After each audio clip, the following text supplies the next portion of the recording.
Right here, Miss Christie. You said last week that you kind of played it close to the vest with Kyle. Do you expect to open the playbook more up to him this week? Well, I think so. I think as things progress, you can be more comfortable. I think after watching the video, obviously he had to develop a comfort level with just playing, not just with the offense, but playing. As a young quarterback, particularly in mid-season, you're going to get pressured. That's football 101. So we're going to continue to see that type of pressure and man-to-man. We know that. So as coaches, we're going to have to develop a scheme that helps guys get open and can protect him against those types of blitzes. And he's got to develop a little bit more pocket patience, if you will. And so, that's why we practice. But yeah, we're trying to give him more and more as we go on. Far left here, Cease. Kevin, can we get a status update? Trey Williams didn't play, and Right. Ricky Seals-Jones, he didn't have any catches. Could you just Right. talk about those two guys? Yeah, we've got to continue to develop Ricky, and get him involved in what we're doing. It was a situation where, schematically, in man-to-man, he's got to be able to, number one, get open, and we've got to help him with routes that target him. We've got a number of players that, in a situation like that, particularly with a new quarterback, it's a little bit different, with spreading the ball around and doing some things that with really a week that we wanted to protect the quarterback and throw some 2 and 3 receiver routes. So that's one thing. Trey Williams didn't play, didn't handle his business the week before the way that we wanted him to, and so consequently he didn't see any action Saturday. Down front here, Gabe, and then we'll go to the left, Chip. Coach Ben Compton was given the Offensive Player of the Week award, and he played in that H-back role. Did you like what you saw there, and do you think you might see him in the same role against Auburn? Yeah, I think he was did a nice job, brought some attitude. I think his individual performance was really, really good. I thought that we need some other people to step to that performance level, and he brings an attitude and brings a work ethic that we wanted to reward, and so not only did we reward him with playing, he also played at a high level, in which we needed to have happen. And there were a number of guys that I thought we went into the bye week saying, hey, listen, these jobs are open. You guys are going to play. If you earn the right, show us the reason to put you on the field and play with intensity and play with heart. And Ben Compton was one of those. I think you saw the two young linebackers the same way. Alaka had a number of tackles, and so did Josh Walker. The return of Armani Watts. A number of players that saw action in that game that had been sporadic throughout the season, but played the bulk of the game, and Ben Compton was one of them, and I thought he played well. Go to the left, Chip. Kevin, when you were at Houston, Case Keenum went down. You had to prepare a quarterback pretty quickly. Is there anything from that you draw on as you get Kyle up to speed? Actually, we lost two guys, so we had to go to the third guy, and third and fourth guy. We lost two guys in one game, and then the third guy wasn't able to play. We didn't even have the guy who was going to play on the trip. So, yeah, you learn from all those experiences and what you can do and how to handle guys, and during the week. I think the tough part is with quarterbacks, guys that have a lot of pride. The communication of what they can do and what they can't do, you have to kind of ascertain as a coach, because a lot of times young guys won't tell you, what they don't feel good about, and you've got to kind of see that during practice or see that during games, and try to build them up to that, and then give them a plan that they can execute, not what's what necessarily you think they can do, but what they can do. and that's part of coaching. So Kyle's very capable, very capable young man of running this offense and doing the things that are necessary to put up the type of numbers and points that are necessary to win. Go to the middle back, Sam. Kevin, I know head coaches differ on philosophies when it comes to calling plays. Why have you been the type that's always believed that they delegate that duty to a coordinator as opposed to you calling Well, when I offensive plays? first became a head coach, that was something that I thought very seriously about. And there have been times when, I've stepped in to do some things, during games over the course of the last 7 years.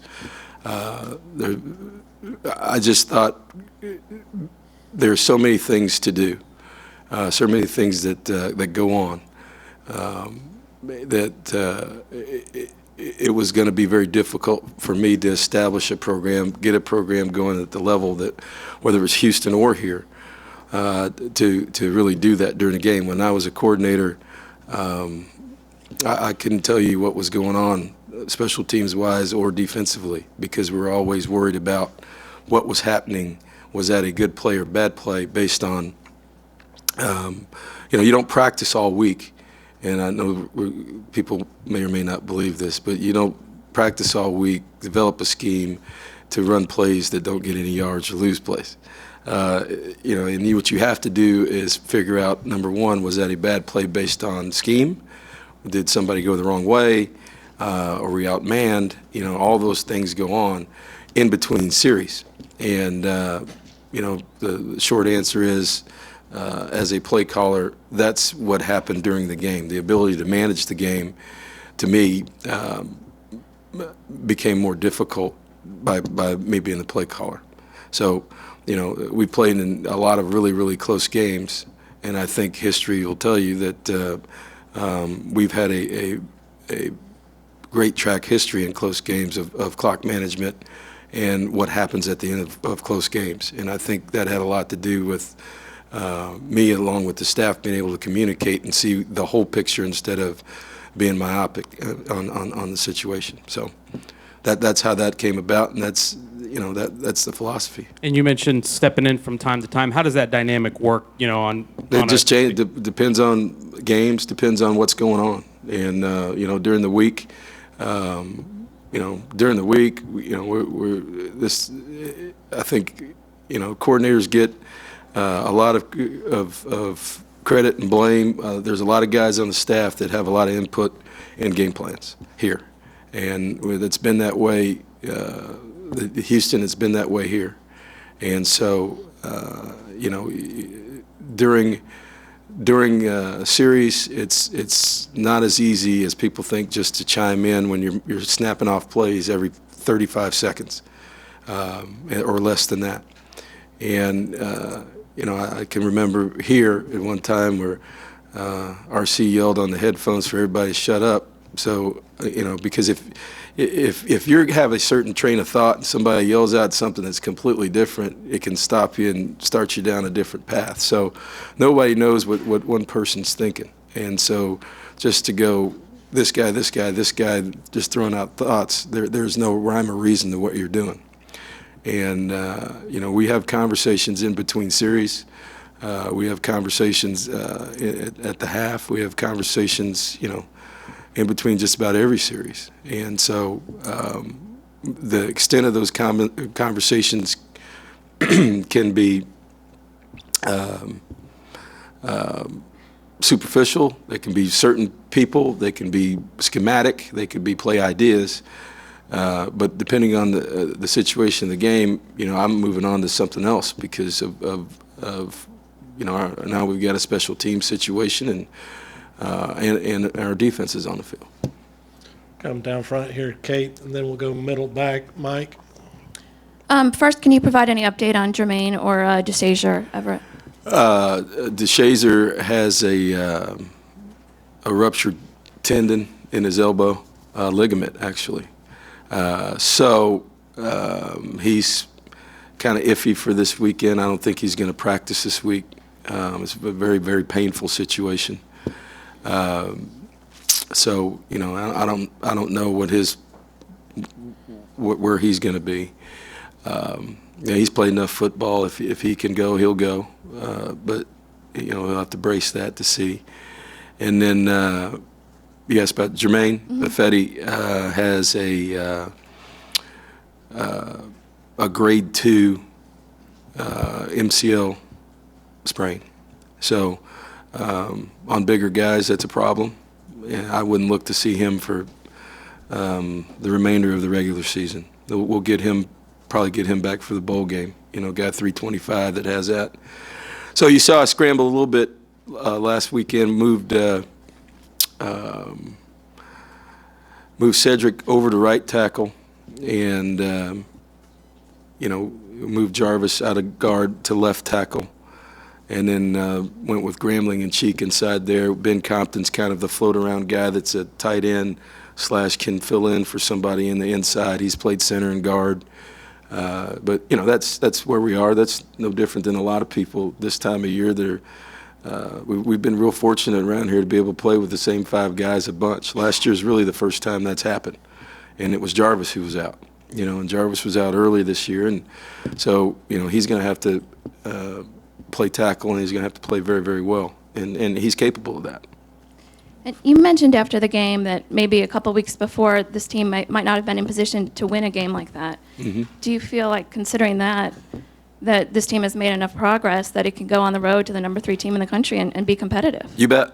I think so. I think there's a lot of things that you can take from that. I think people thought I was being sarcastic Saturday about what was the positive we won, what was the negative we didn't win by enough. That was the truth.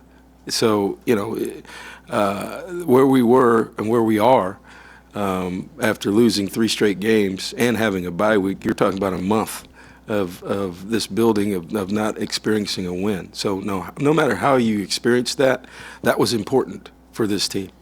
And the bye week was about us and about toughness and about some things that I saw a difference in that weren't reflected in points. And some areas that I saw where guys ran to the ball defensively. We had more gang tackles than we've had in a long time. We had more non-missed tackles that we had in a long time. Less busted coverages. The ability to set out and just try to run the ball no matter what with 9 or 10 guys in the box. That was something. Now, can we bring along? Are there some things we can do better? You bet. There's a lot of things. But from a bye week of what internally we set out to do, I thought that there were some strides made from those things that we talked about. That weren't indicative of necessarily the point total, but from a toughness level, and so, can we build on that? You bet. Go to middle back, Mike. First of all, Coach, were you able to vote this morning? I was not able to vote this morning, and if I was, I wouldn't tell you who I voted for. Well, good you keep your cards, safe. Can you give us a preview for Auburn this weekend and what we can expect from them? I think everybody has seen Auburn play. They're a really fine football team. I think you've watched them play on the road. You've watched them play good, tough games on the road. Last week, early in the year, against K-State in a really hard-fought game. They have another team with a veteran quarterback that has been in big ball games. It can run it, can throw it, and puts pressure on your defense. Again, I think we're going to have, and because of the type of offense they play, we're going to have great eye discipline in the back end. I think it all starts with their power run game. Their ability to get inside or get to the perimeter with really, really talented athletes, and some home run hitters on the outside, and a guy in Sammy Coates that may have been banged up a little bit early in the year, but looks pretty strong to me now. And so offensively, they were down a little bit in the first half, and they came back in the last couple of weeks and have scored enough points to win games. And defensively, another veteran side. So, there's a reason why they're ranked the way they are, and it'll be for us to go over there and win. It's going to take our A game, but we know that, and like I said, I like where we are. I like our attitude right now. I like the way we're practicing, and I think our guys they're in a place right now where we've got some guys playing that haven't played a lot, that are anxious to play and anxious to prove themselves. Down front here to the right, Christy. You talked earlier about the things that you want to see Allen improve on. What did you like about what he did for you on Saturday? Who's that? Kyle Allen. I started Saturday with we didn't have a bunch of delay of games. We didn't have a bunch of illegal formations, things like that. I mean, just operationally, he was good there, which you worry about with any young quarterback. From just an operational standpoint. Number two, I think that our communication could get better. We missed a couple signals on the perimeter. Now, whether that's the receivers, whether that's him, that's always a worry because of a new quarterback. Guys are different. You think, well, it's just signals or signals, but how you give those signals and how discreet you are with those signals can change. And so we need to improve there, and then knowledge of the situation and ball security. And those are things I talked about Saturday. Those are things that situational football to a quarterback has to be important. But it's hard when you're just worried about what to do on that play. You got to look at that clock and say, well, it's this time of the game. Here's the yards we need, and maybe we need to do a little bit better job of tightening the reins and not giving him as much freedom to in a pass run situation, which we've talked about too. So, but that's all part of it, and that's a learning experience, and for him and us dealing with him. I thought it was good at times. I think at some times, I think he got confident when he scrambled a couple times, because everybody was kind of like, whoa, this guy can run. He's supposed to be the number one pocket passer out of high school, and he took off running.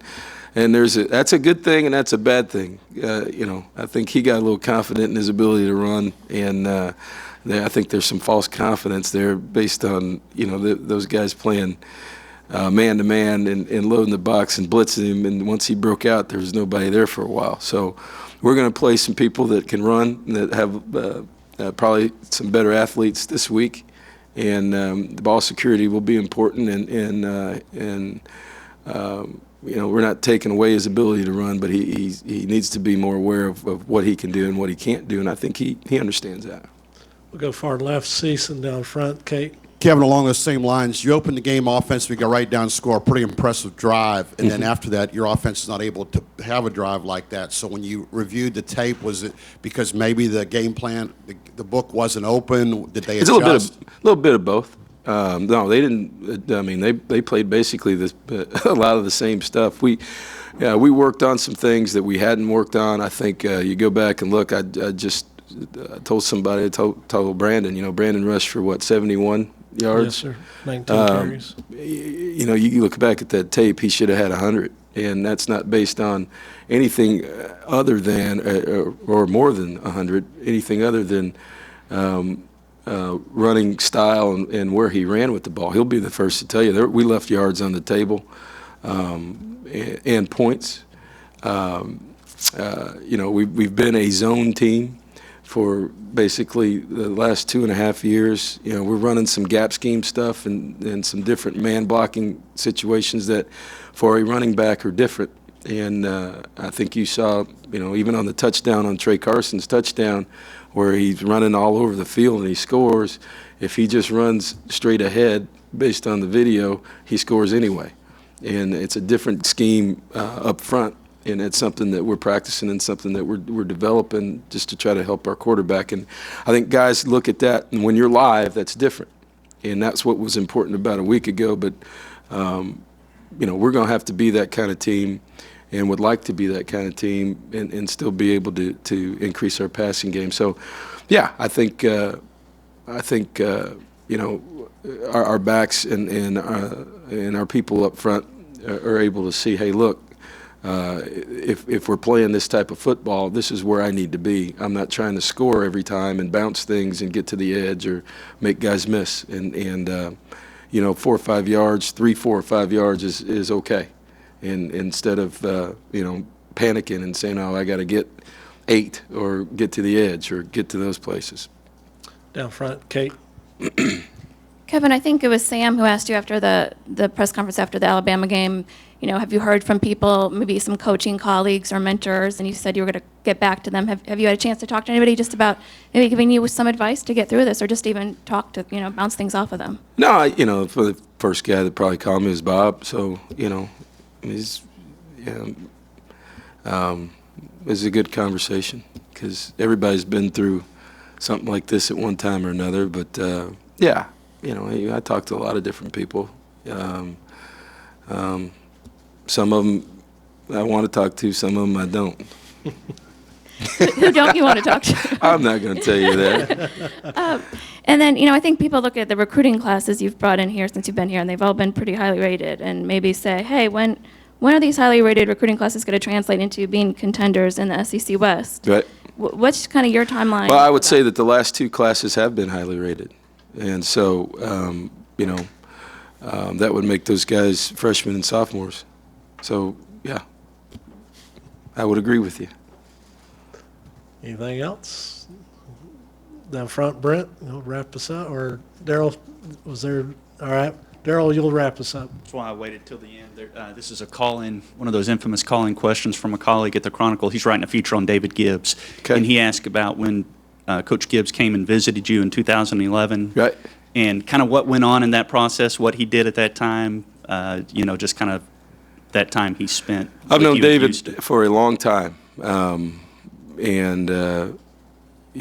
He is a son of a coach, obviously, and we worked together at Minnesota for Glenn Mason. When Glenn Mason became the head coach at Minnesota, he brought David with him from Kansas, and he replaced Mike Hankowitz as the defensive coordinator at Minnesota, and I was a quarterback coach for that year. And then, the year before, we had actually recruited against each other in South Florida and spent some time. And then he moved on and to the NFL and actually ended up at the Texans. And when I was at Houston, and then with the coaching change, he was out but was still getting paid. So, he came over and hung out with us and every day. And actually, I think he took the kids to school and just came over to our office and hung around. He's doing a great job with them. I think, if I'm not mistaken, they either lead the country or one of the top teams in the country in turnover margin. And it's something that he's always prided himself on, always been a high energy guy, and just a guy that has been around a lot, has been in the NFL, has been a coordinator at Auburn, been a coordinator in the Big Ten, knows a lot of football, and I'm not surprised by his success. Daryl, you'll wrap us up at the very back, middle. Coach, can you talk about Nick Marshall and I guess just what he brings to that Auburn offense? And it's kind of been difficult for you guys this year to stop mobile quarterbacks. It's been difficult for a lot of teams. Just a little bit about Nick. Yeah, I think I talked about that, Daryl, when I said he's a guy that can run and pass, and he's an experienced quarterback. And, he brings a lot to the table, not only from an athletic standpoint, but from an experience standpoint. And, Auburn, again, is one of the few teams that on this side in this league, for the first time that has an experienced quarterback that has played well. So, his ability to put pressure on you, run and pass, makes them extremely difficult to defend. I think Gus will tell you right off the bat that they want to start, and they They start with their run game and their ability to run power football out of the spread, whether it's with a running back and the group of running backs that they have, or the quarterback involved in the run game, and then the play action off of that has been deadly for a lot of different people, and that's what makes them extremely difficult to defend. All right, Coach, thanks. We'll get Coach Snyder. All right, thank you.